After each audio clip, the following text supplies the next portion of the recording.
Beauty and the Beast by Andrew Lang. Once upon a time in a very far-off country, there lived a merchant who had been so fortunate in all his undertakings that he was enormously rich. As he had, however, 6 sons and 6 daughters, he found that his money was not too much to let them all have everything they fancied, as they were accustomed to do. But one day a most unexpected misfortune befell them. Their house caught fire, and was speedily burnt to the ground, with all the splendid furniture, the books, pictures, gold, silver, and precious goods it contained. And this was only the beginning of their troubles. Their father, who had until this moment prospered in all ways, suddenly lost every ship he had upon the sea, either by dint of pirates' shipwreck or fire. Then he heard that his clerks in distant countries, whom he trusted entirely, had proved unfaithful, and at last from great wealth he fell into the direst poverty. All that he had left was a little house in a desolate place, at least 100 leagues from the town in which he had lived, and to this he was forced to retreat with his children, who were in despair at the idea of leading such a different life. Indeed, the daughters at first hoped that their friends, who had been so numerous while they were rich, would insist on their staying in their houses now they no longer possessed one, but they soon found that they were left alone, and that their former friends even attributed their misfortunes to their own extravagance, and showed no intention of offering them any help. So nothing was left for them but to take their departure to the cottage, which stood in the midst of a dark forest, and seemed to be the most dismal place upon the face of the earth. As they were too poor to have any servants, the girls had to work hard like peasants, and the sons, for their part, cultivated the fields to earn their living, roughly clothed and living in the simplest way. The girls regretted unceasingly the luxuries and amusements of their former life. Only the youngest tried to be brave and cheerful. She had been as sad as anyone when misfortune overtook her father, but soon recovering her natural gaiety, she set to work to make the best of things, to amuse her father and brothers as well as she could, and to try to persuade her sisters to join her in dancing and singing, but they would do nothing of the sort, and because she was not as doleful as themselves, they declared that this miserable life was all she was fit for. But she was really far prettier and cleverer than they were. Indeed, she was so lovely that she was always called Beauty. After 2 years, when they were all beginning to get used to their new life, something happened to disturb their tranquility. Their father received the news that one of his ships, which he had believed to be lost, had come safely into port with a rich cargo. All the sons and daughters at once thought that their poverty was at an end, and wanted to set out directly for the town, but their father, who was more prudent, begged them to wait a little, and though it was harvest time, and he could ill be spared, determined to go himself first to make inquiries. Only the youngest daughter had any doubt but that they would soon again be as rich as they were before, or at least rich enough to live comfortably in some town, where they would find amusement and gay companions once more. So they all loaded their father with commissions for jewels and dresses, which it would have taken a fortune to buy. Only Beauty, feeling sure that it was of no use, did not ask for anything. Her father, noticing her silence, said, "And what shall I bring for you, Beauty?" "The only thing I wish for is to see you come home safely," she answered. But this only vexed her sisters, who fancied she was blaming them for having asked for such costly things. Her father, however, was pleased, but as he thought that at her age she certainly ought to like pretty presents, he told her to choose something. "Well, dear father," she said, "as you insist upon it, I beg that you will bring me a rose. I have not seen one since we came here, and I love them so much." So the merchant set out and reached the town as quickly as possible, but only to find that his former companions, believing him to be dead, had divided between them the goods which the ship had brought, and after 6 months of trouble and expense, he found himself as poor as when he started, having been able to recover only just enough to pay the cost of his journey. To make matters worse, he was obliged to leave the town in the most terrible weather, so that by the time he was within a few leagues of his home, he was almost exhausted with cold and fatigue. Though he knew it would take some hours to get through the forest, he was so anxious to be at his journey's end that he resolved to go on, but night overtook him, and the deep snow and bitter frost made it impossible for his horse to carry him any further. Not a house was to be seen. The only shelter he could get was the hollow trunk of a great tree, and there he crouched all the night, which seemed to him the longest he had ever known. In spite of his weariness, the howling of the wolves kept him awake, and even when at last the day broke, he was not much better off, for the falling snow had covered up every path, and he did not know which way to turn. At length he made out some sort of track, and though at the beginning it was so rough and slippery that he fell down more than once, it presently became easier, and led him into an avenue of trees which ended in a splendid castle. It seemed to the merchant very strange that no snow had fallen in the avenue, which was entirely composed of orange trees, covered with flowers and fruit.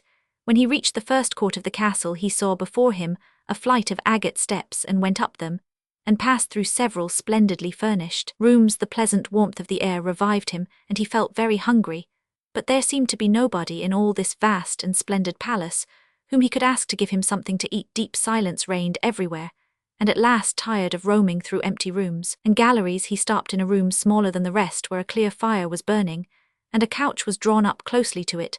Thinking that this must be prepared for someone who was expected, he sat down to wait till he should come, and very soon fell into a sweet sleep.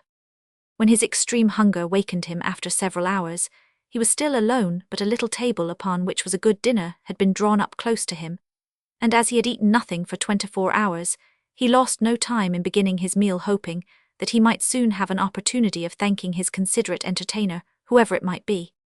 But no one appeared, and even after another long sleep from which he awoke completely refreshed, there was no sign of anybody, though a fresh meal of dainty cakes and fruit was prepared upon the little table at his elbow. Being naturally timid, the silence began to terrify him, and he resolved to search once more through all the rooms, but it was of no use. Not even a servant was to be seen. There was no sign of life in the palace. He began to wonder what he should do, and to amuse himself by pretending that all the treasures he saw were his own, and considering how he would divide them among his children. Then he went down into the garden, and though it was winter everywhere else, here the sun shone, and the birds sang, and the flowers bloomed, and the air was soft and sweet. The merchant, in ecstasies with all he saw and heard, said to himself, "All this must be meant for me. I will go this minute, and bring my children to share all these delights." In spite of being so cold and weary, when he reached the castle he had taken his horse to the stable, and fed it. Now he thought he would saddle it for his homeward journey, and he turned down the path which led to the stable. This path had a hedge of roses on each side of it, and the merchant thought he had never seen or smelt such exquisite flowers. They reminded him of his promise to Beauty, and he stopped, and had just gathered one to take to her, when he was startled by a strange noise behind him. Turning round, he saw a frightful beast which seemed to be very angry, and said in a terrible voice, "Who told you that you might gather my roses? Was it not enough that I allowed you to be in my palace, and was kind to you? This is the way you show your gratitude, by stealing my flowers, but your insolence shall not go unpunished." The merchant, terrified by these furious words, dropped the fatal rose, and throwing himself on his knees cried, "Pardon me, noble sir, I am truly grateful to you for your hospitality, which was so magnificent that I could not imagine that you would be offended by my taking such a little thing as a rose." But the beast's anger was not lessened by this speech. "You are very ready with excuses and flattery," he cried, "but that will not save you from the death you deserve." "Alas," thought the merchant, "if my daughter could only know what danger her rose has brought me into." And in despair he began to tell the beast all his misfortunes, and the reason of his journey, not forgetting to mention Beauty's request. "A king's ransom would hardly have procured all that my other daughters asked," he said, "but I thought that I might at least take Beauty her rose. I beg you to forgive me, for you see I meant no harm." The beast considered for a moment, and then he said in a less furious tone, "I will forgive you on one condition, that is that you will give me one of your daughters." "Ah," cried the merchant, "if I were cruel enough to buy my own life at the expense of one of my children's, what excuse could I invent to bring her here?" "No excuse would be necessary," answered the beast. "If she comes at all, she must come willingly, on no other condition. Will I have her see if any one of them is courageous enough, and loves you well enough to come and save your life. You seem to be an honest man, so I will trust you to go home. I give you a month to see if either of your daughters will come back with you, and stay here to let you go free. If neither of them is willing, you must come alone, after bidding them good be forever, for then you will belong to me. And do not imagine that you can hide from me, for if you fail to keep your word I will come and fetch you," added the beast grimly. The merchant accepted this proposal, though he did not really think any of his daughters could be persuaded to come. He promised to return at the time appointed, and then, anxious to escape from the presence of the beast, he asked permission to set off at once, but the beast answered that he could not go until next day. "Then you will find a horse ready for you," he said. "Now go and eat your supper, and await my orders." The poor merchant, more dead than alive, went back to his room, where the most delicious supper was already served on the little table, which was drawn up before a blazing fire.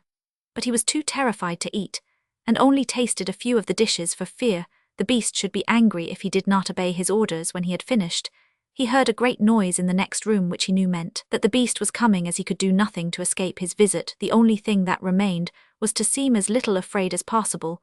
So when the beast appeared and asked roughly if he had supped well, the merchant answered humbly that he had, thanks to his host's kindness.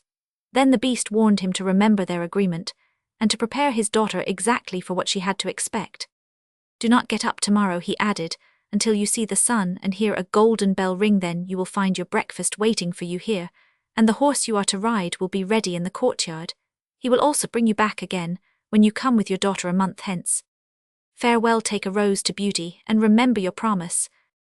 The merchant was only too glad when the beast went away, and though he could not sleep for sadness, he lay down until the sun rose. Then, after a hasty breakfast, he went to gather Beauty's rose and mounted his horse, which carried him off so swiftly that in an instant he had lost sight of the palace, and he was still wrapped in gloomy thoughts when it stopped before the door of the cottage. His sons and daughters, who had been very uneasy at his long absence, rushed to meet him, eager to know the result of his journey, which, seeing him mounted upon a splendid horse and wrapped in a rich mantle, they supposed to be favourable. He hid the truth from them at first, only saying sadly to Beauty as he gave her the rose, "Here is what you asked me to bring you. You little know what it has cost." But this excited their curiosity so greatly that presently he told them his adventures from beginning to end, and then they were all very unhappy. The girls lamented loudly over their lost hopes, and the sons declared that their father should not return to this terrible castle, and began to make plans for killing the beast if it should come to fetch him. But he reminded them that he had promised to go back. Then the girls were very angry with Beauty, and said it was all her fault, and that if she had asked for something sensible this would never have happened, and complained bitterly that they should have to suffer for her folly. Poor Beauty, much distressed, said to them, "I have indeed caused this misfortune, but I assure you I did it innocently. Who could have guessed that to ask for a rose in the middle of summer would cause so much misery? But as I did the mischief, it is only just that I should suffer for it. I will therefore go back with my father to keep his promise." At first nobody would hear of this arrangement, and her father and brothers, who loved her dearly, declared that nothing should make them let her go. But Beauty was firm. As the time drew near, she divided all her little possessions between her sisters, and said goodbye to everything she loved. And when the fatal day came, she encouraged and cheered her father as they mounted together the horse which had brought him back. It seemed to fly rather than gallop, but so smoothly that Beauty was not frightened. Indeed, she would have enjoyed the journey if she had not feared what might happen to her at the end of it. Her father still tried to persuade her to go back, but in vain. While they were talking, the night fell, and then to their great surprise wonderful coloured lights began to shine in all directions, and splendid fireworks blazed out before them. All the forest was illuminated by them, and even felt pleasantly warm, though it had been bitterly cold before. This lasted until they reached the avenue of orange trees, where were statues holding flaming torches, and when they got nearer to the palace, they saw that it was illuminated from the roof to the ground, and music sounded softly from the courtyard. "The beast must be very hungry," said Beauty, trying to laugh, "if he makes all this rejoicing over the arrival of his prey."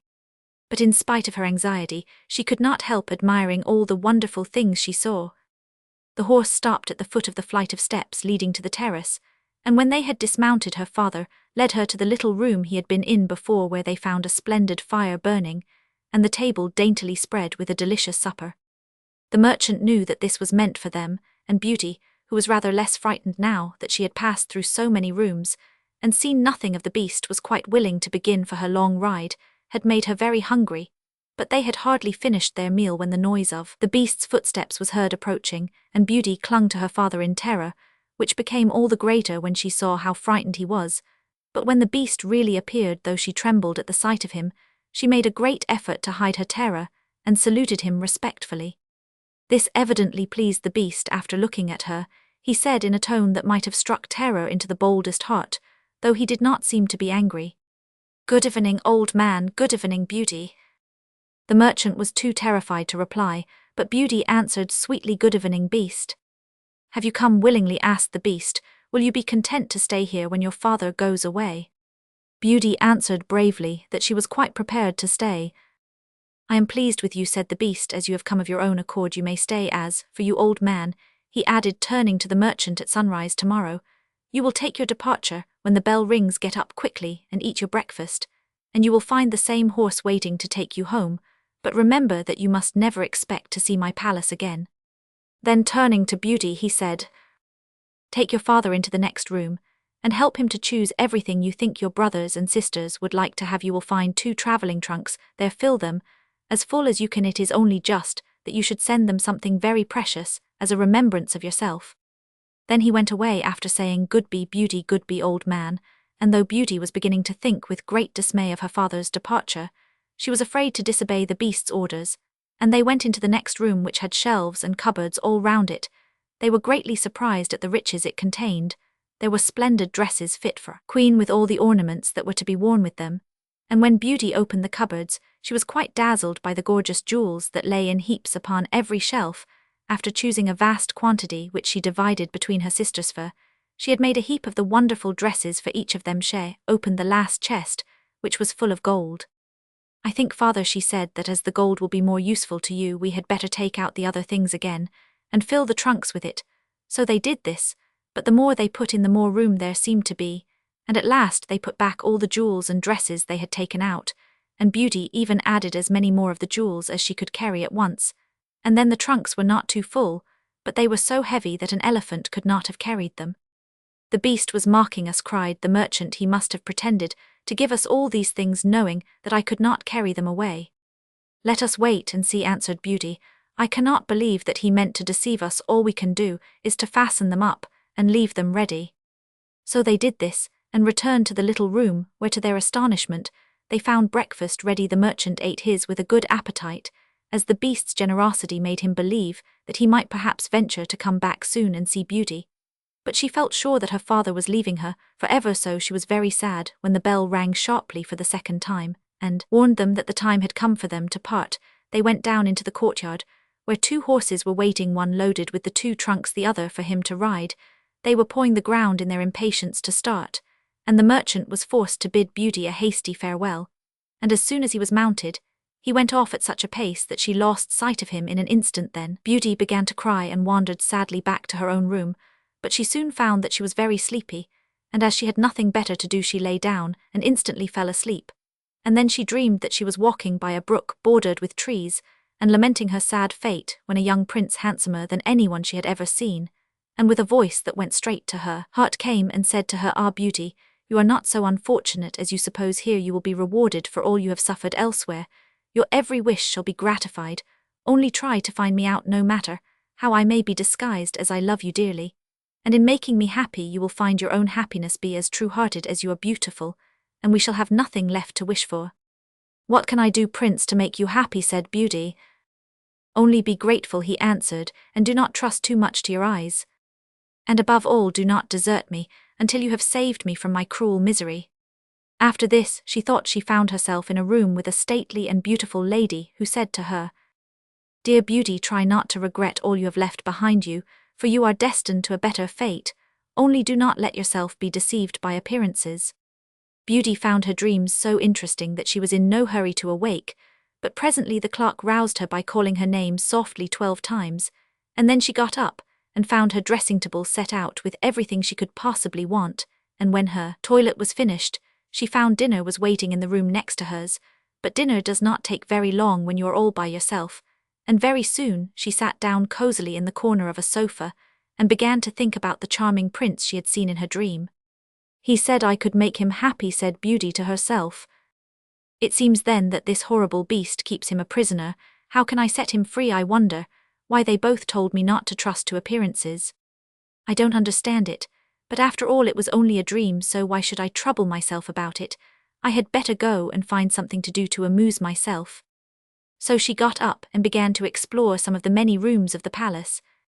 The first she entered was lined with mirrors, and Beauty saw herself reflected on every side, and thought she had never seen such a charming room. Then a bracelet which was hanging from a chandelier caught her eye, and on taking it down, she was greatly surprised to find that it held a portrait of her unknown admirer, just as she had seen him in her dream. With great delight, she slipped the bracelet on her arm and went on into a gallery of pictures, where she soon found a portrait of the same handsome prince, as large as life, and so well painted that, as she studied it, he seemed to smile kindly at her. Tearing herself away from the portrait at last, she passed through into a room which contained every musical instrument under the sun, and here she amused herself for a long while in trying some of them and singing, until she was tired. The next room was a library, and she saw everything she had ever wanted to read as well as everything she had read. And it seemed to her that a whole lifetime would not be enough to even read the names of the books. There were so many by this time. It was growing dusk, and wax candles in diamond and ruby candlesticks were beginning to light themselves in every room. Beauty found her supper served just at the time she preferred to have it, but she did not see anyone or hear a sound, and though her father had warned her that she would be alone, she began to find it rather dull. But presently she heard the beast coming and wondered tremblingly if he meant to eat her up now. However, as he did not seem at all ferocious and only said gruffly, "Good evening, Beauty," she answered cheerfully, and managed to conceal her terror. Then the beast asked her how she had been amusing herself, and she told him all the rooms she had seen. Then he asked if she thought she could be happy in his palace, and Beauty answered that everything was so beautiful that she would be very hard to please if she could not be happy. And after about an hour's talk, Beauty began to think that the beast was not nearly so terrible as she had supposed at first. Then he got up to leave her, and said in his gruff voice, "Do you love me, Beauty? Will you marry me?" "Oh, what shall I say?" cried Beauty, for she was afraid to make the beast angry by refusing. "Say yes or no without fear," he replied. "Oh no, beast," said Beauty hastily. "Since you will not, good night, Beauty," he said. And she answered, "Good night, beast," very glad to find that her refusal had not provoked him. And after he was gone, she was very soon in bed and asleep and dreaming of her unknown prince. She thought he came and said to her, "Ah, Beauty, why are you so unkind to me? I fear I am fated to be unhappy for many a long day still."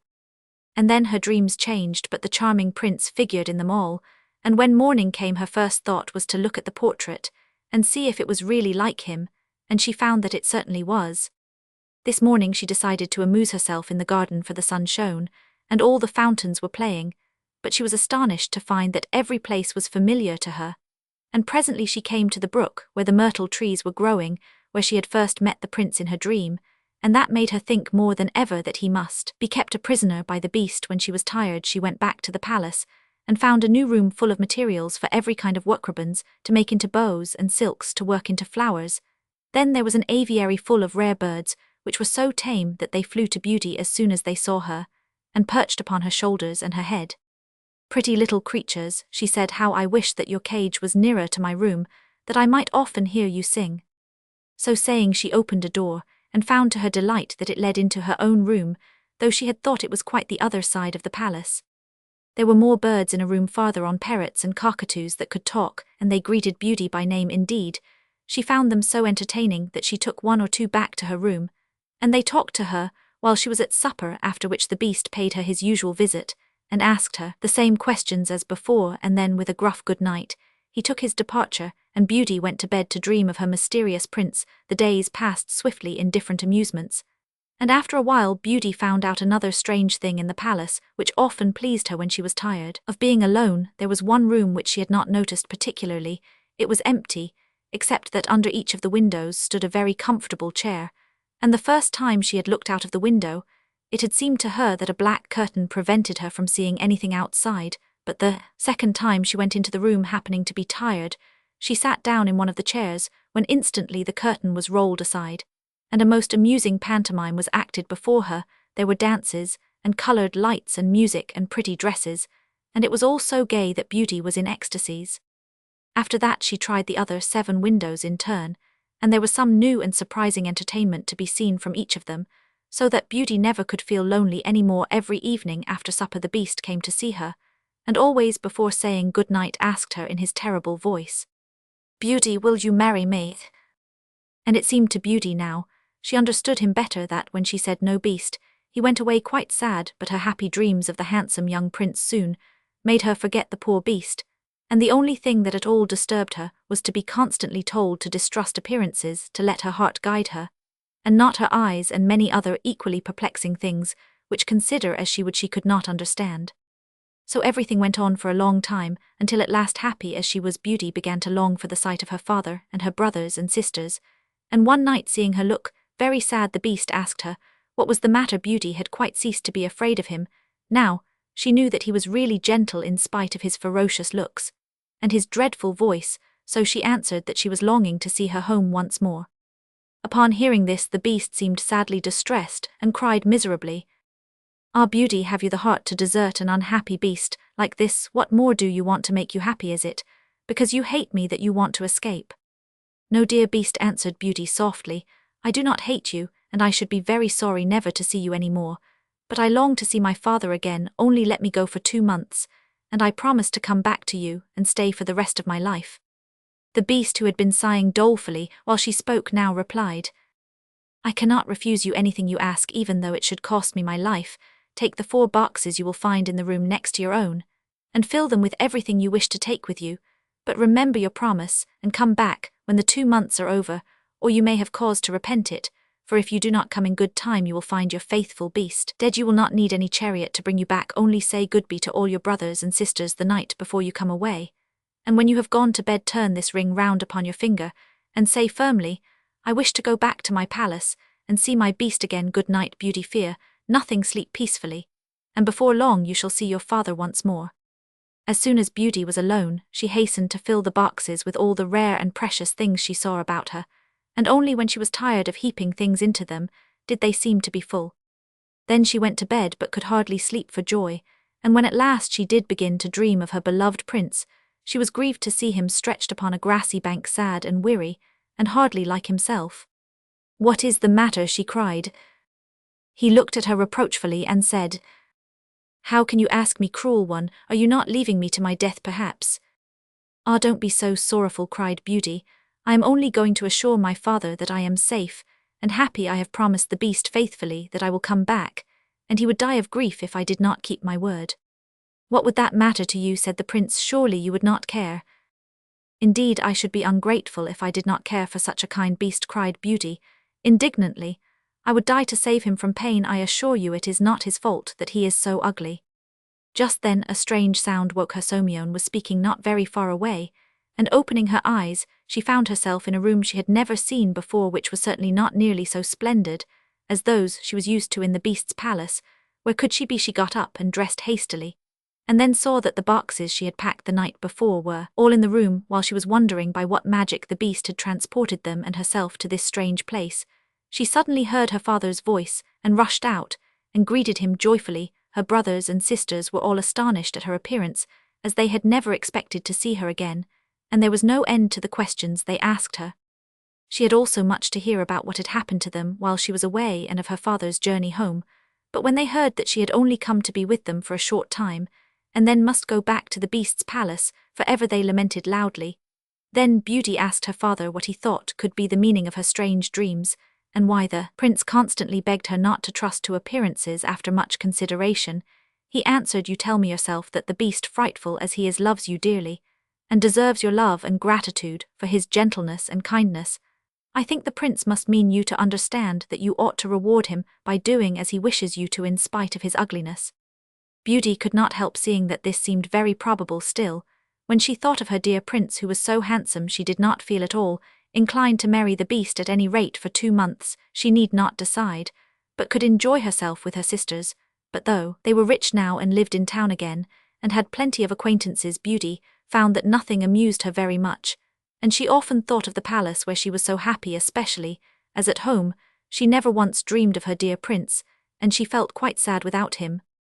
Then her sisters seemed to have got quite used to being without her, and even found her rather in the way, so she would not have been sorry when the 2 months were over. But for her father and brothers, who begged her to stay, and seemed so grieved at the thought of her departure that she had not the courage to say goodbye to them every day when she got up. She meant to say it at night, and when night came she put it off again, until at last she had a dismal dream which helped her to make up her mind.